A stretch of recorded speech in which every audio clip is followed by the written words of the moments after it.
ma laisa bihaq. Nabi Isa itu tidak mungkin mengatakan apa yang bukan haknya. Memang nggak ada haknya itu sebagai Tuhan. Manusia biasa gitu, manusia ciptaan Allah, bukan makhluk. Bukan sang holik gitu. Ini tegas ayatnya. Lalu selalu dipaksakan Tuhan menjadi manusia. Sekarang urgensinya apa sih Tuhan menjadi manusia? Tuhan itu al-Khaliq, sang pencipta. Tuhan itu tidak mungkin jadi ciptaan. Nah, ketika menjadi makhluk, dia berada di dalam satu lingkup ruang dan waktu. Dia terkungkung dalam hal itu. Mustahil Tuhan itu terkungkung dalam ruang dan waktu. Gitu loh. Nah, Tuhan itu yang menguasai, yang menciptakan ruang dan waktu. Makanya ketika Anda mengatakan Tuhanmu berada di tempat di surga. Nah, jadi ketika Tuhanmu belum menciptakan surga itu dia di mana? Gelantungan juga repot. Misal begini, ketika dikatakan bahwa ketika urgensi apa? Allah itu bekerja semua itu, misal ditegaskan tanpa harus menjadi manusia. Di surat Al-Anfal dikatakan falam taqtuluhum walakinallaha qatalahum wa ma ramaita id ramaita walakinallaha rama. Enggak perlu jadi manusia, kamu tidak membunuh ketika kamu membunuh, tetapi Allah yang membunuh sebenarnya. Dan kamu tidak melempar sesuatu ketika kamu melempar, sesungguhnya Allah yang melemparkan. Tanpa harus menjadi manusia, karena Tuhan itu sang maha. Sesimpel itu di Islam, nggak perlu menjadi lemah, menjadi makhluk. Mustahil Tuhan itu menjadi makhluk. Mustahil Tuhan itu melanggar janjinya. Silakan, masih ada waktu. Ya. Lanjut langsung. Ada ayat tadi ya, sudah disebutkan laisa kamitslihi syai'un. Wah, surprise berarti. Tuhan itu surprise. Distinct gitu ya, beda. Kok bisa beda? Oh, ternyata dia juga unik. Qul huwallahu ahad, Allahu samad, lam yalid walam yulad, walam yakul lahu kufuwan ahad. Unik gitu loh.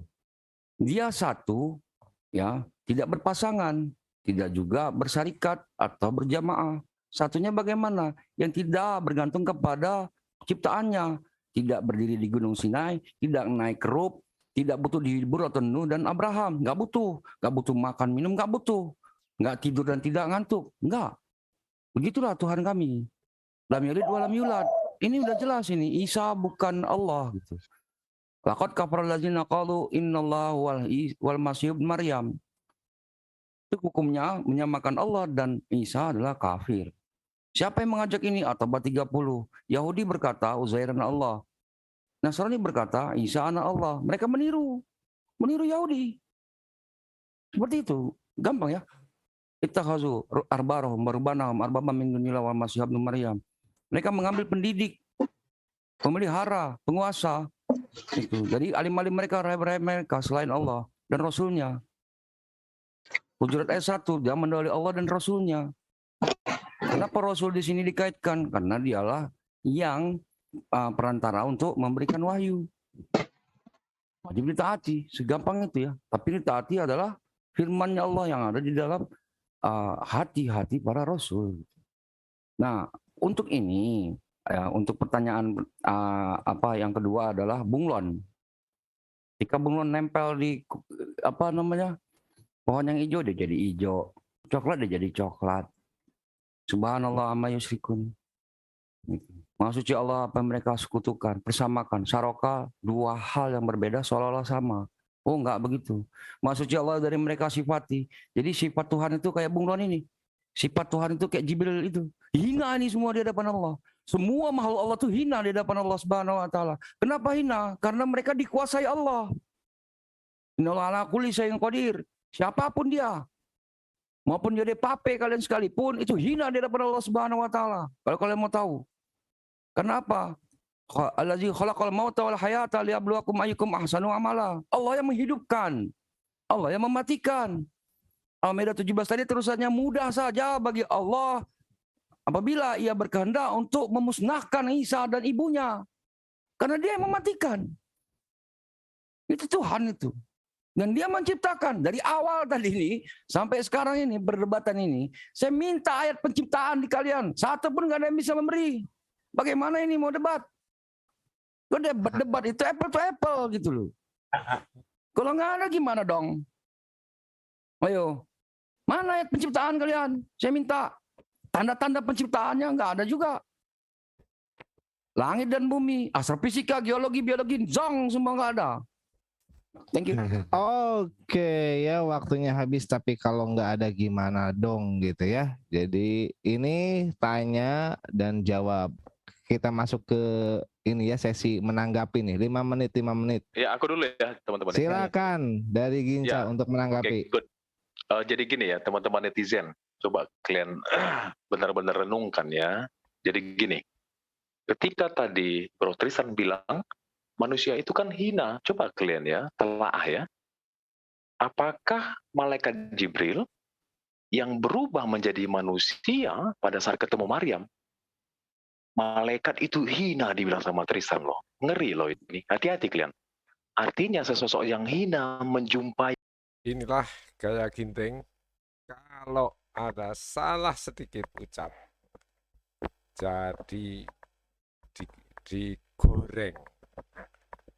Manusia itu hina, ya, kalau dia salah dalam bertuhan. Betapa hinanya manusia, dikasih hati, dikasih akal, tapi dia menghamba kepada tumbuhan. Dia mengkeramatkan kepada hewan. Dia mengkeramatkan kepada benda-benda. Betapa hinanya manusia. Ini hina.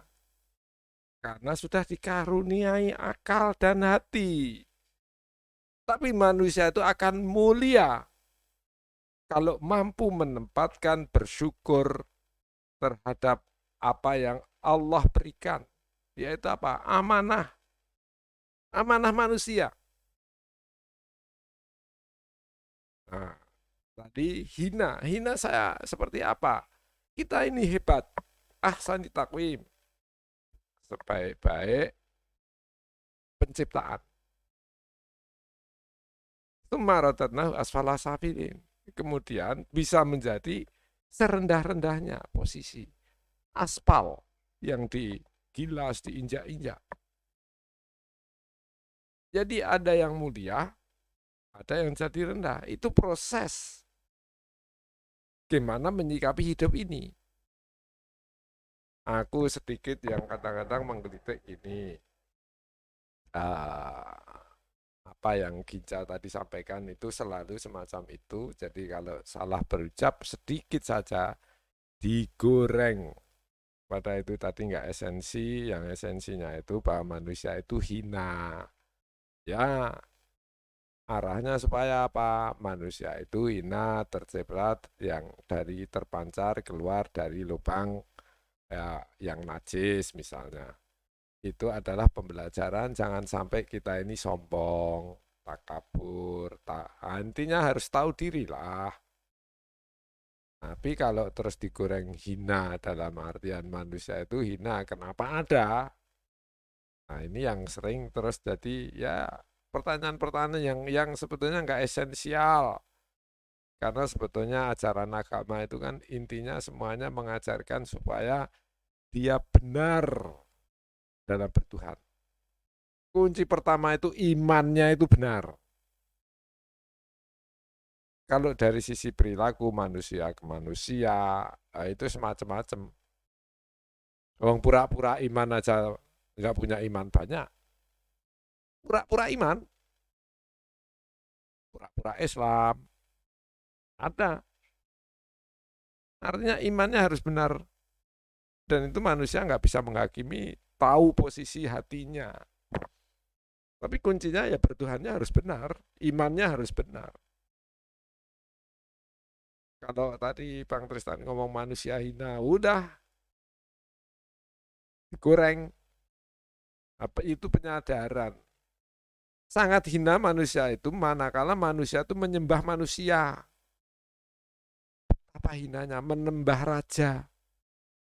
Sampai raja itu sebagai sumber hukum. Coba zaman dulu itu, Nabi Musa berhadapan dengan Firaun. Firaun itu mengaku Tuhan, hukumnya berlaku. Tapa sadisnya dia mengatakan, aku ini Tuhan yang tinggi, maha tinggi. Aku yang menghidupkanmu, aku yang mematikanmu. Itu ungkapan Firaun. Kejem, dicontohkan, 2 orang diambil, set. Ini aku yang menghidupkanmu, dibiarkan orang itu.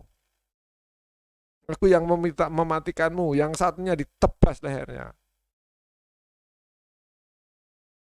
Ini yang terjadi waktu Firaun jadi raja, mengaku dirinya Tuhan. Intinya sadar nggak sadar dia nggak tahu asal usulnya. Manusia disadarkan, hei manusia, kamu itu jangan sombong, jangan takabur, jangan angkuh. Kamu itu keluar dari tempat yang hina, tempat untuk kencing. Keluarnya pun dari tempat untuk kencing, start awalnya sperma itu. Tapi kalau terus kita ini hina, kita ini mulia. Dari sisi penciptaannya, itu ada prosesnya. Jadi pelajaran-pelajaran hikmahnya itu yang harus pandai. Wis, itulah gaya ginting. Kita simak ya, model ginting ya. Jadi dicermati semuanya. Menit untuk Muslim, silakan ditanggapi. Bang Suret boleh nggak ini sekali? Saya dulu ya. Sebentar Bang Suret, ini masih diskusi resmi. Ini debat loh Pak Suret. Debat bentar. loh. Oke, saya akan mulai dari sebuah analogi ya. Apakah memang kami Muslim akan melihat Allah di Al-Qiyamah 102, 103 di sana. Tetapi itu adalah ketika kita di dimensi dan ruang yang berbeda. Saya kasih analogi mudah. Saya nggak akan teriak-teriak kayak orang hutan dan norak gitu dalam memaparkan kebenaran. Kebenaran bukan diterangkan. Aduh, ini sekali lagi Matiin dulu aku dong, waktunya matikan. Tambahin Ini waktunya. buah Kristus apa buah Paulus itu? Saya akan Aku suka sama Farhan ini, suka sama Farhan. ampun ngomong lagi, bisa diam nggak? Nggak, bagi dia nggak apa-apa gitu. Ya, tukang kursi lanjut. Aku akan mencoba untuk lebih akademis dalam menjelaskan ini ya, tanpa dengan teriak-teriak seperti orang hutan. Jadi ketika kita ya, saya kasih analogi di dunia aja. Apakah kalian bisa melihat ketika di sebuah ruangan kaca one way, kalian tidak memasuki dalam ruangan kaca one way itu yang dikelilingi kaca one way, apakah kalian bisa melihat segala sesuatu yang ada di dalamnya? Itu tidak, karena dimensinya, ruangannya sudah berbeda. Bagaimana ini dengan akhirat? Bagaimana dengan Allah, zat yang maha sempurna? Allahu la ilaha illa huwal hayyul qayyum. Bayangkan, di dunia saja kalian dari jarak 1 meter, kalian tidak berpindah ke dalam ruangan yang berbeda itu, kalian tidak bisa melihat ke dalam ruangan yang ada kaca one way-nya. Bagaimana kalian mau membandingkan dengan akhirat, dengan ketika dimensi ruang dan waktu itu tidak terbatas dan kita di dalam surga? Ayolah cerdas sedikit dalam berdiskusi gitu. Saya sangat prihatin dengan kapasitas diskusi seperti ini. Itu yang pertama. Yang kedua, ketika kita Allah Subhanahu wa taala menarasikan ya, memberikan sebuah firman dalam firman Allah Subhanahu wa taala di dalam Al-Qur'anul Karim, ada hukum-hukum di sana yang sudah ditentukan. Itulah konsistensi daripada Allah Subhanahu wa taala yang tidak berubah menjadi makhluk. Tetapi ketika di dalam Bible kalian, di dalam Bilangan 19:23 dikatakan Tuhan bukan manusia tapi ternyata lahir menjadi manusia. Tuhan hendak kau samakan apa aku dengan makhluk, ternyata makhluknya menjadi Tuhannya menjadi makhluk. Di dalam Yesaya, di dalam Mazmur dikatakan Tuhan itu tinggi dan tidak terlihat, ternyata Tuhannya berpijak di Gunung Sinai. Di dalam Yohanes di dalam Yohanes 5 ayat 37 dikatakan Tuhan yang mengutus aku tidak terlihat, ternyata tiba-tiba Tuhannya berjudul lahir dari seorang perempuan. Mana konsistensi di dalam Bible Anda? Artinya Bible Anda adalah kitab yang paling tidak konsisten dalam sebuah eksistensi parameter Tuhan. Beda dengan Al-Qur'anul Karim. Tunjukkan satu ayat pun bukti Tuhan itu muncul dan menjadi makhluknya dan menyalahi apa yang ada di dalam Al-Qur'anul Karim. Laisa kamislihi sayun. Silakan. Penjelasan. Terima kasih yang lain. Silakan. Silakan Bang Tristan. Apa diluruskan yang mau diluruskan? Ya, kita harus pahami ya, ketika yang dikatakan makhluk itu adalah hamba. Di An-Nahl 4:9 dikatakan, bersujudlah apa-apa yang ada di langit dan di bumi. Terpaksa maupun tidak, termasuk bayang-bayangmu. Mau kalian kafir, mau kalian musyrik, mau kalian muslim, bayang-bayangnya sujud kepada Allah. Hina di hadapan Allah karena kita ini makhluk dan terbatas. Sebagaimana Jibril alaihissalam pun hina di hadapan Allah Subhanahu wa taala. Namun di Al-Anbiya 29 Allah muliakan. Narasi di Al-Hujurat ayat 13 juga, inna akramakum indallahi atqakum. Yang paling mulia ini, yang paling ahsan mana? Waman Ahsanu qawlan mimman da'a ilallah. Surat 33. Di hadapan Allah itu makhluk ini memang hina karena dia menghidupkan. Ini kita bicara di hadapan Allah Subhanahu wa taala, bukan di hadapan kita, geng. Kalau kita nih ya ada adab gitu. Dan kita tetap harus paham kita ini hamba. Ya, hamba itu kalau orang yang cerdas dalam spiritual, dia tahu bahwasanya Allah adalah Robnya, dirinya adalah hamba. Kalau nggak tahu, nabrak sana nabrak sini. Tuhan dijadikan hamba. Ya, Yohanes 13 ayat 16 ya. Seorang hamba tidak lebih tinggi dari tuannya. Ya kan? Di Al-Quran dikatakan, ini Abdullah. Dia hamba juga, hina di hadapan Allah Subhanahu wa taala. Namun Allah muliakan dia di hadapan kita gitu loh. Karena dia adalah Rasul gitu. Paham ya? Nah, kemudian kata Pak Kayapas tadi, ini enggak pas, ini enggak cocok, itu enggak cocok.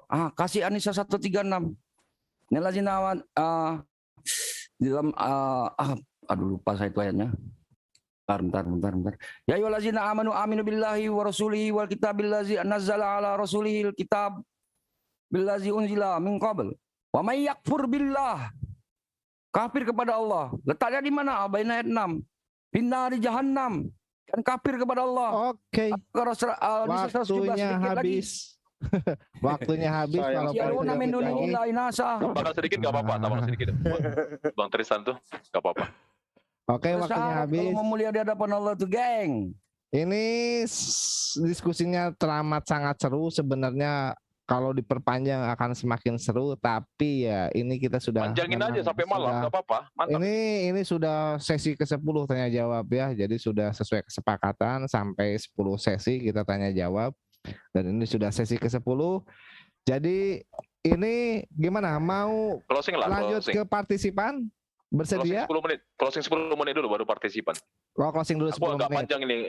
Closing agak panjang ngeri. Oke, kalau gitu kita masuk ke closing, tapi sebelumnya iklan dulu ya. Kita hargai Menara Siar yang sudah mempopularitaskan diskusi ini ya. Menyebarkan diskusi ini hingga menjadi wawasan dan edukasi bagi para netizen. Ada Akidah Channel, ada Josel Official Channel, ada Budak Angon Channel, ada Al Alif Channel, ada Amanah Sang Khalifah Channel, ada Hidayah Channel, dan untuk para netizen silakan berbondong-bondong untuk mensubscribe channel-channel Menara Siar yang melivekan diskusi edukatif ini. Oke, selanjutnya kita masuk ke sesi closing statement 10 menit ya. 10 menit pertama kepada pihak Kristen. Silakan closing statement. Inja, aku dong 1 menit. Ya, silakan. Ya, terima kasih ya teman-teman Muslim atas jawabannya. Pertama tadi jawabannya kurang memuaskan. Saya kira tadi jawabannya ada sengatnya, ternyata nggak ada. Yang dipakai ayatnya itu juga. Bahkan tadi detik terakhir itu An-Nisa 136 juga enggak. 136 juga enggak. Karena ini justru menjelaskan tentang yang diturunkan kepada rasul-rasulnya. Nah, kalau kita merujuk lagi, tadi seperti saya bilang, Tewahedo itulah akar kata, dasar kata mengapa di dalam bahasa Arab ada mengenal kata tauhid. Silakan dicek Tewahedo. Nah, demikian juga di dalam bahasa Ethiopia atau GS, Hawari itu adalah rasul. Nah, sementara utusan Isa itu disebut sebagai rasul. Disebut sebagai Hawariun. Hawariun jamak ya. Jadi Isa ini siapa sebetulnya? Kenapa dia disebut hanya rasul saja, tetapi utusan Isa juga disebut sebagai Hawariun. Utusannya adalah rasul. Apakah Isa ini Allah? Apakah Isa ini Tuhan? Ya tentu akal sehat kita yang bisa menjawab ya. Terus tadi kemudian diperkuat lagi oleh Bro Tristan mengenai At-Taubah ayat 31 tentang Uzair dan segala macam. Nah, di situ juga perlu kita telaah ya. Di situ ada tulisan Dunillahi wal Masihabna Maryama, yang artinya adalah mereka menyembah Tuhan selain mereka menyembah hype mereka selain Tuhan dan Al-Masih. Nah, ini jadi konyol lagi.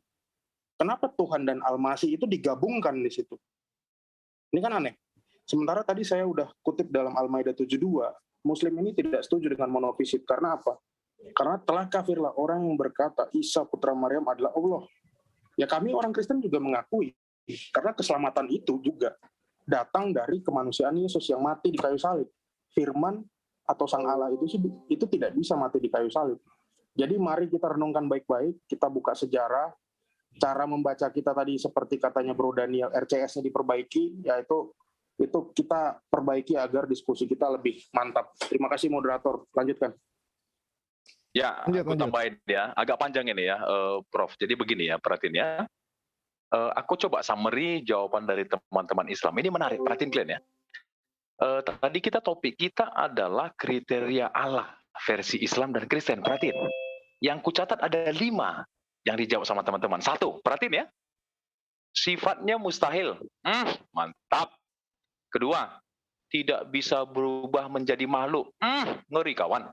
Ketiga, dia tidak hina. Yang keempat, dia tidak terlihat. Perhatiin ya. Ini akan terbantahkan. Netizen, kalau kalian cerdas, ini akan terbantahkan. Perhatiin.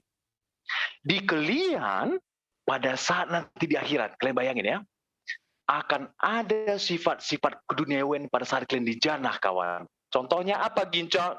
Ada kawan. Ada 72 sosok yang montok menanti kalian, kawan. Ngori. Kawin mawin kalian di sana, sawan. Ya, nikmat manakah yang kau dustakan? Itu ayat kalian. Artinya, kenikmatan di dunia ini kalian rasakan di surga, kawan. Apakah kalian tidak jadi makhluk di sana? Makhluk, kawan. Hati-hati, terjebak kalian. Ya, ketika di akhirat, Farhan bagus tadi bilang. Ginting, pada saat nanti di surga, iya Allah kelihatan betul, kawan. Artinya ada perubahan. Berarti, kalian masuk ke surga, kalian tetap makhluk, kan? Buktinya apa? Kalian merasakan tuh, 72 bidadari, kawan. Montok-montok pula. Ngori. Artinya, siapa yang kalian temui di surga itu, kawan? Stop dulu waktunya. Stop dulu waktunya. Nanti dulu, stop dulu waktunya. Pause dulu waktunya. Closing statement-nya sampai dengan closing statement pun harus tetap pada tema. Jangan sampai membahas yang keluar dari tema ya. Ini tema. Jadi kau ini bukan orang yang kurang pendidikan loh, Bro. Ya. Sabar. Jadi closing statementmu itu tetap pada jalur track ya, pada jalur tema. Ini tentang ketuhanan, bukan tentang penghuni surga ya. Nanti kita bahas di waktu yang lain. Jadi hal-hal yang di luar ketuhanan kau skip dan kau simpan nanti untuk itu. Sabar dong. Ya, perhatiin ya. Bukan 5 kriteria, sabar dong. 5 kriteria yang kalian penguasa tertinggi di sini aku ya. Jadi yang berhak meluruskan itu aku. Ya. Loh, emang di surga ada ketuhanan pilihan? Diam dulu. Di surga ada ketuhanan, tapi bahas ketuhanannya bukan bahas penghuninya ya. Iya, sesi penghuninya nanti gampang itu kita atur. Mantap. Ya, bukan sesi sekarang. Ya. Paham? Ya, perhatiin ya. Sifat paham kriteria gak? Allah kalian paham tidak? Kalau tidak di mute nih. Paham? Oke. Ya. Jadi hindari narasi-narasi closing yang di luar tema. Ya, good. Oke, lanjut. Perhatiin ya, kriteria Allah yang 5 tadi akan terbantahkan pada saat nanti kalian di akhirat, kawan. Kenapa bilang begitu? Akan hilang sifat mustahil itu, akan hilang sifat ketidakhinaan itu, yang kehinaan itu, dan tidak boleh berubah jadi makhluk. Karena kan kalian akan melihat dia, kawan. Sama seperti kalian. Artinya sosok hina akan muncul, kan? Ini kalian hati-hati, kalian kawan. Bayangin, lebih ngeri lagi, sosok hina yang kata Tristan menjumpai baginda Nabi kalian membawa ayat-ayat dari Sang Pencipta. Bayangin, gimana sosok hina yang malaikat itu membawa ayat-ayat yang suci, kawan. Terhinakan itu ayat-ayatnya. Kalian mikir, kalian. Netizen, kalian cerdas, kalian pikirin deh. Ya, apa? Oke, saya potong ya. Alhamdulillah. Jadi, kalau kita tentunya umat beragama kan semuanya percaya Tuhan, punya keimanan tentang Tuhan, dan ada kitab suci. Setiap agama punya kitab suci. Kalau kita merujuk ke kehidupan kita sehari-hari, yang anak sekolah, anak kuliah, tentunya sering membaca buku dari pengarangnya. Dan tentunya di dalam buku itu ada tertera, tersampaikan maksud dan tujuan buku itu dibikin. Buku itu ada. Itu biasanya muncul di kata pendahuluan atau kata pengantar. Atau kalau kata pengantar, kadang-kadang ada selipan resensi dari orang lain yang sempat membaca buku itu sebelum diluncurkan di publik. Kata pengantar, katakanlah saya bikin buku tentang gimana cara memperbaiki sepeda gitu ya. Itu saya tulis, maksud saya ini karena mungkin ada beberapa orang bertanya cara bikin sepeda, baik materialnya apapun yang terkait dengan sepeda. Terus saya sampaikan juga cara menelaah, mempelajarinya, mungkin peruntukan buat siapa yang masih pemula. Itu biasanya tersampaikan maksud saya mengarang buku itu. Ya.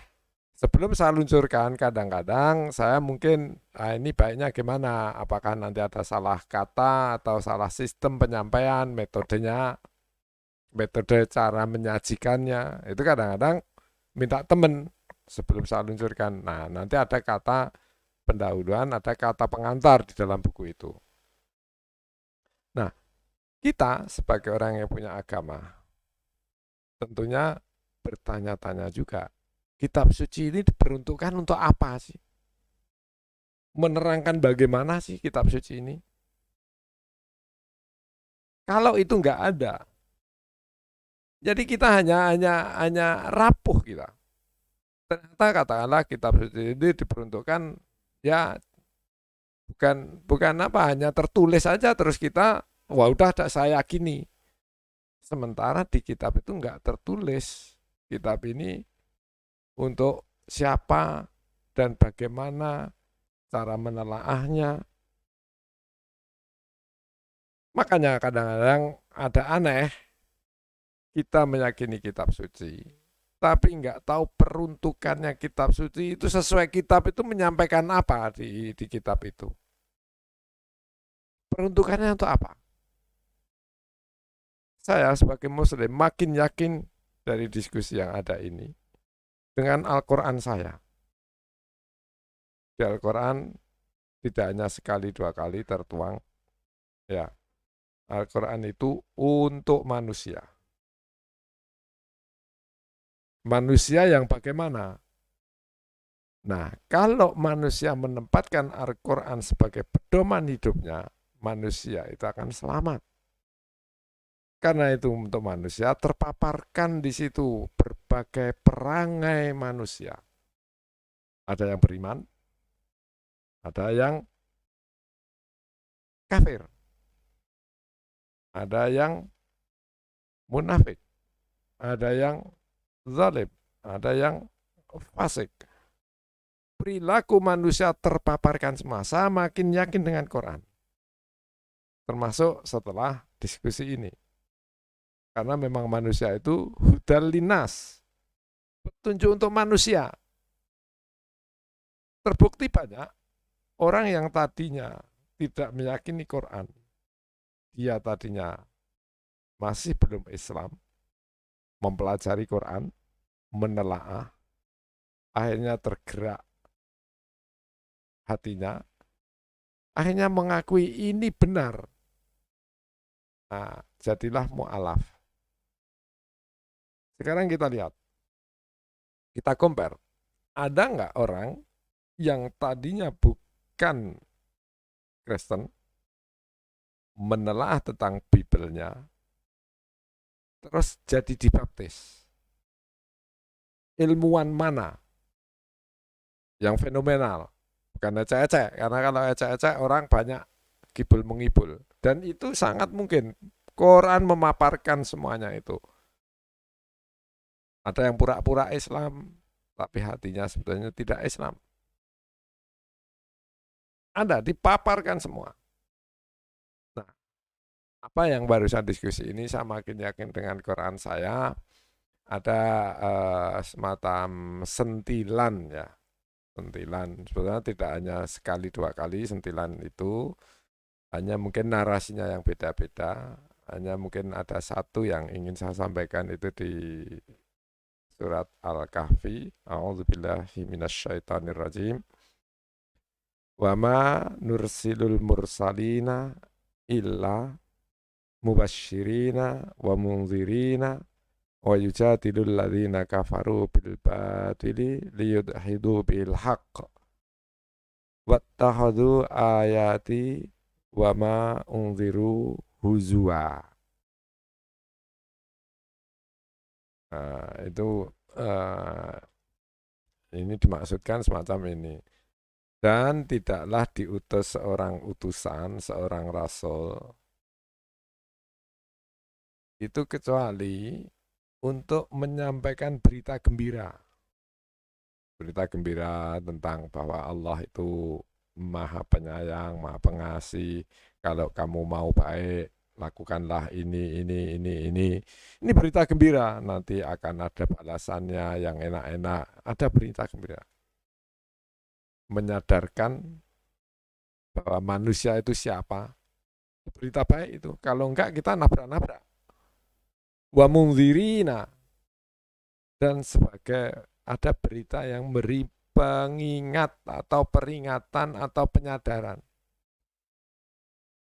Wa munzirina. Jadi berita gembira, berita peringatan, kadang-kadang hanyut dalam urusan duniawi. Walaupun kita udah Islam pun juga bisa hanyut. Jadi ada muatan Rasul itu selalu memberi penyadaran berita gembira dan penyadaran terhadap akibat dari apa yang kita lakukan, mengingatkan. Terus ada wa yujadilul ladzina kafaru bil batili. Nah, ini saya makin yakin.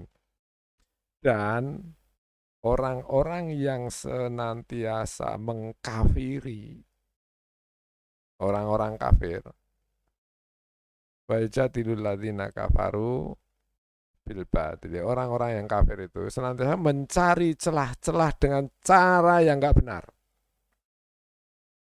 Untuk apa? Liyudhidu bihil haq. Untuk meruntuhkan kebenaran. Makanya caranya semacam-macam. Wa yujadilul ladzina kafaru bil batili. Dan orang-orang kafir itu senantiasa mencari celah-celah dengan cara yang enggak benar. Dipancing marahnya kah? Dipancing salah berucap terus digoreng-goreng kah? Makin yakin dengan Quran. Itu kafir. Sebenarnya nampak yang benar, tapi didustakan.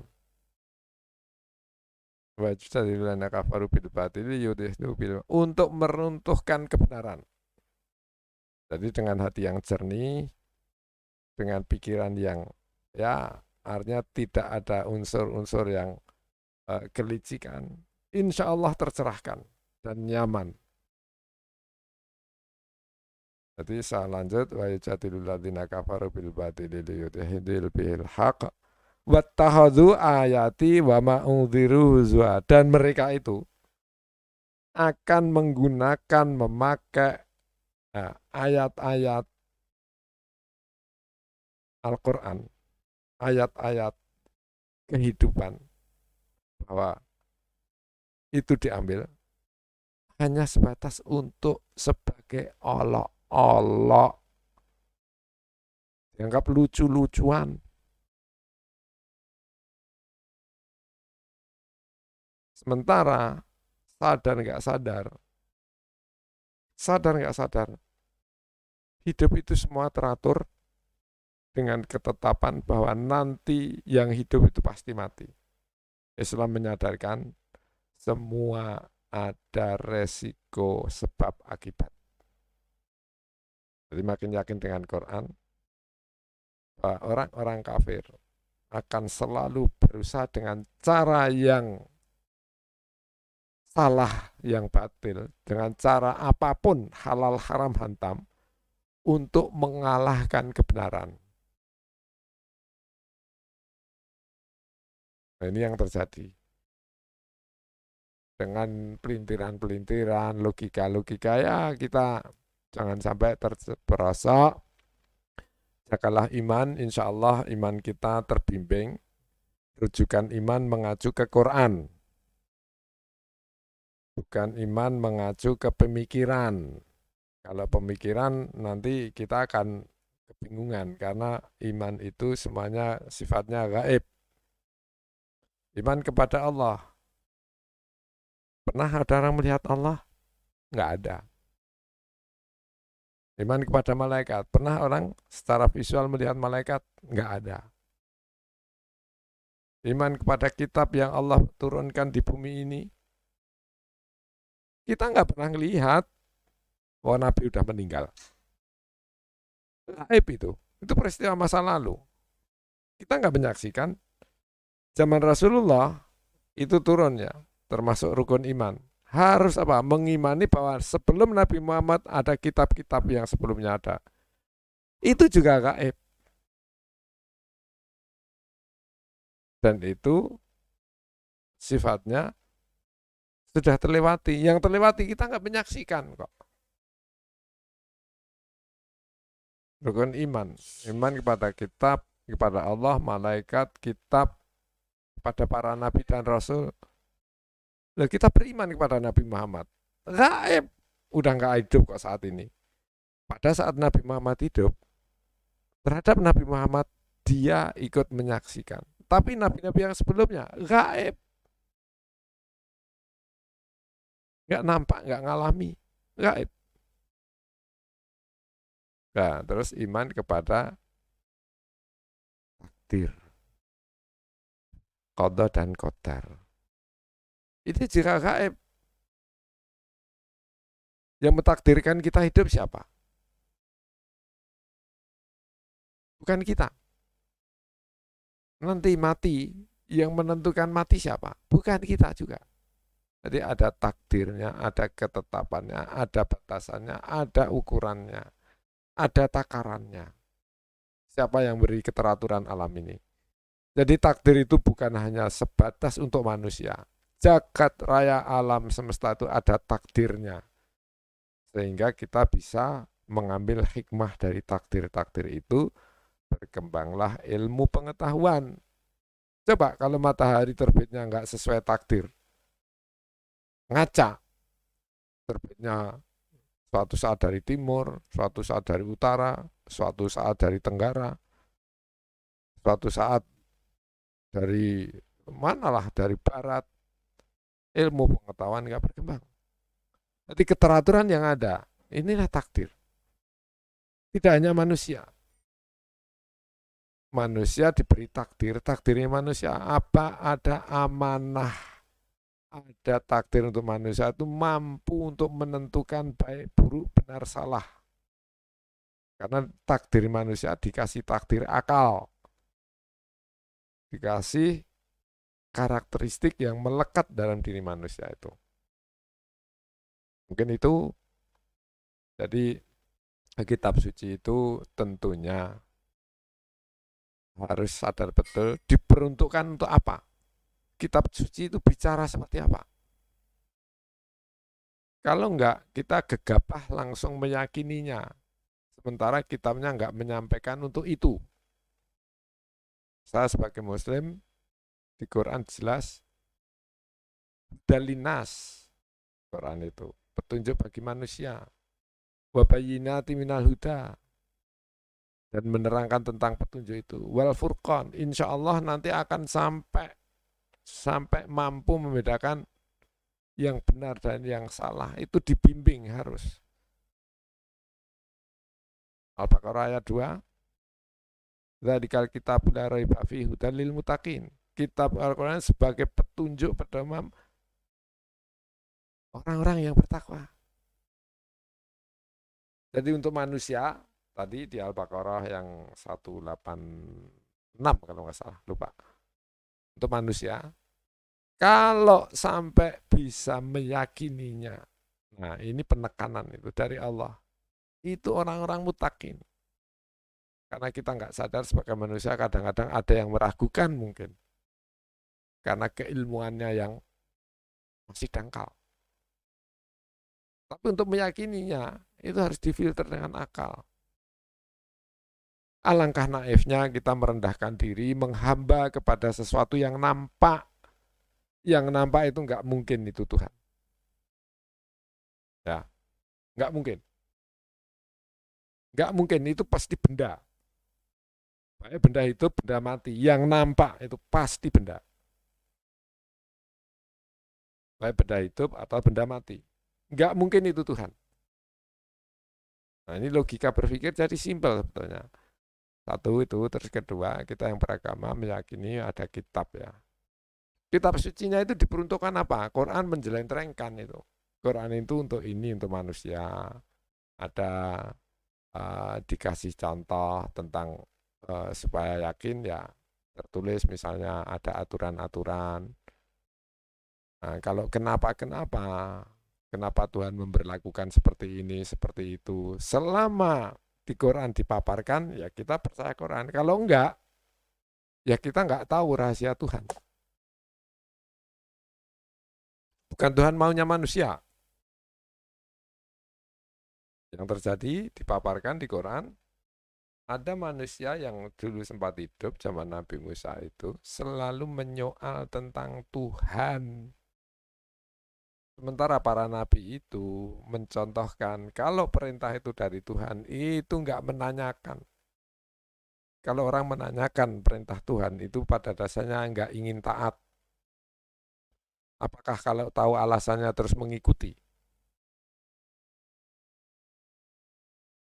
Nah ini dicontohkan di Quran gimana saat Nabi Adam sama iblis diperintah oleh Tuhan. Beda banget. Nabi Adam diperintah suruh menyebut nama-nama itu.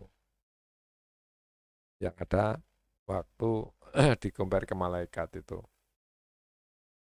Adam langsung melakukan menyebut nama-nama itu. Proses perintah pertama yang dipaparkan di Quran kepada Nabi Adam adalah menyuruh Nabi Adam menyebut nama-nama. Setelah dikasih ilmu tentunya. Sebelumnya kan wa'allama Adamal asma'a kullaha. Dan mengajarkan keilmuan ke Adam. Peristilahan keilmuan untuk mendeskripsikan sesuatu. Ini kunci komunikasi, interaksi. Jadi inilah manusia itu sebagai makhluk nanti, makhluk sosial. Makhluk yang berinteraksi. Itu di Quran ya. Kalau di sana, ciptaan kan marilah kita membuat manusia segambar. Setelah itu dikasih ilmu apa enggak, belum tahu.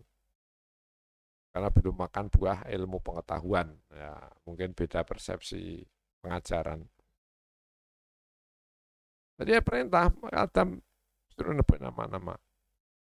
Terus dipaparkan juga pembangkangan pertama yang enggak taat. Efeknya apa?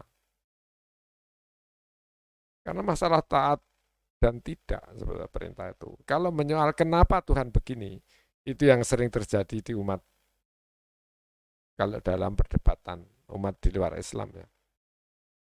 Kalau dalam hal perintah Allah, nanti akan nggak taat nanti kalau terus nanti bantah-bantahan sama Tuhan. Nah, Tuhan kok jadi bantah-bantahan. Lucu.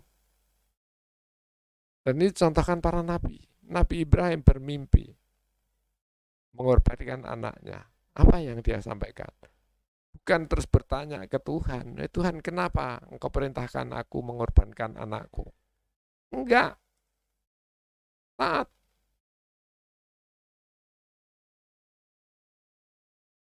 Jadi tolong direnungkan agak beda ya. Coba kalau dirasionalkan sampai sekarang, masuk akal enggak? Nah, kalau memang ada alasannya di Quran diterangkan alasannya ya kita sampaikan. Kalau enggak, kepada Tuhan itu bukan menyoal kenapa Tuhan begini, Tuhan begitu. Kalau itu terjadi, nanti suatu saat mengalami suatu benturan kehidupan, akan menyalahkan Tuhan. Kenapa aku miskin? Kenapa aku sakit-sakitan? Tuhan itu enggak maha pengasih berarti. Wah, ngawur itu. Nah, itu umatnya Nabi Musa juga sama itu. Menyoal tentang Tuhan. Tapi caranya hanya menanyakan ke nabinya sebagai olok-olokan. Semua nabi diolok-olok oleh umatnya. Nah, ini malah aku jadi yang ambil alih ini. Karena isinya sudah mengerucut sebenarnya cukup jelas. Kalau kita mau mengkritisi, jadi mereka meyakini kitabnya, saya meyakini kitab saya makin yakin dengan Quran. Mungkin ada yang beda dengan keislaman, meyakini dengan kitabnya, alasannya apa? Coba runut sejarah penulisannya. Apakah Tuhan itu menurut persepsi manusia, sehingga muncul banyak denominasi dalam berketuhanan. Apakah Tuhan itu banyak? Nah, itu beda dengan di Islam. Islam itu Tuhan memperkenalkan diri dengan sifat-sifatnya, bukan kitanya yang mengakal-ngakali tentang Tuhan seperti ini dan seperti itu. Maunya Tuhan begini dan begitu. Kalau nggak ada dipaparkan, Islam nggak akan melampaui batas semacam itu. Islam itu sami'na wa ata'na kalau itu merujuk dari Allah. Karena dia mutlak kekuasaannya, mutlak hukumnya, jadi absolut. Nah, itu penyadaran yang tertinggi. Kalau terhadap manusia ke manusia, itu keleluasaannya harus dibimbing sesuai kitab suci Quran. Karena dialah Allah yang menciptakan manusia dan menurunkan kitab sucinya sebagai pedoman hidupnya. Para nabi mengikuti kitab sucinya, bukan kitab sucinya mengikuti para nabinya. Yang sekarang terjadi, banyak orang mempelajari kitab sucinya, diperkosa sesuai pikirannya. Ini yang terjadi. Apalagi iya, kalau udah jelas kan iblis itu kan suka pakai manusia gitu ya untuk Oh, masih berlangsung, tapi saya pikir udah cukup lah. Saya tutup dulu, mohon maaf tadi saya malah komentar banyak. Saya hanya menyadarkan jangan sampai kita terkecoh. Semoga senantiasa kita terbimbing dalam koridor-koridor keimanan yang benar. Karena iman bisa salah, bisa benar.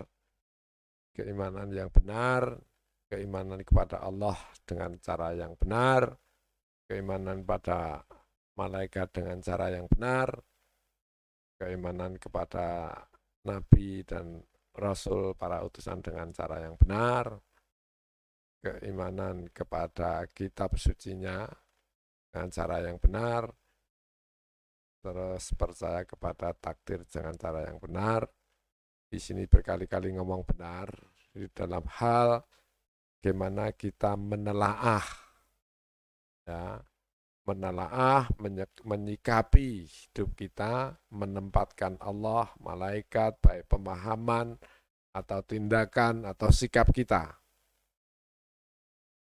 Ya, itu kan senantiasa berdoa dalam Al-Fatihah itu selalu senantiasa kita sampaikan ihdinas siratal mustaqim, ya Allah, bimbinglah kami ke jalan yang lurus, jalan yang istiqomah dalam kebenaran, konsisten untuk menuju pada ridha Allah. Di situ ada lanjutannya siratal ladzina an'amta, yaitu jalan orang-orang yang telah engkau beri nikmat. Yang telah diberi nikmat artinya apa? Yang sudah mati. Digambarkan sebagaimana para nabi, para rasul, para syuhada. Tuh, karena telah engkau beri nikmat. Nah, itu dipaparkan semua di Quran. Orang-orang para nabi kayak apa, syuhada kayak apa. Kalau masih hidup, itu masih bisa salah, bisa benar. Karena belum finish. Jadi kita senantiasa berdoa, karena kalau nggak hati-hati juga bisa tergelincir. Ada orang yang mungkin dulunya nggak benar. Ternyata akhir hidupnya jadi benar. Bertobat, meninggal. Nah, insya Allah jadi baik, diberi nikmat. Ada yang kebalikannya, mungkin dulunya nggak benar, bagus gini, tapi matinya gitu. Tapi Allah Maha Adil, Allah Maha Tahu sebetulnya apa yang ada di dalam hati diri manusia. Manusia ngelihat kelihatannya kok aneh gitu. Udahnya baik-baik kok matinya kok malah jadi kayak gitu. Itu yang nampak. Maha Adil, Maha Tahu. Di balik itu apa? Jadi itu sebagai bentuk-bentuk yang mungkin selingan saya. Mohon maaf kalau mungkin agak menjemukan. Begitu kawan, kata Bro Ginting, begitu kawan. Agak menjemukan dan setengah menggurui. Senantiasa kita memohon supaya dapat bimbingan dari Allah sehingga tidak terlepas iman kita. Kita senantiasa memupuk iman kita, saling mendoakan sesama muslim. Semoga tercurahkan kebaikan-kebaikan yang Allah ridha kepada kita. Billahi taufiq wal hidayah. Wassalamualaikum warahmatullahi wabarakatuh.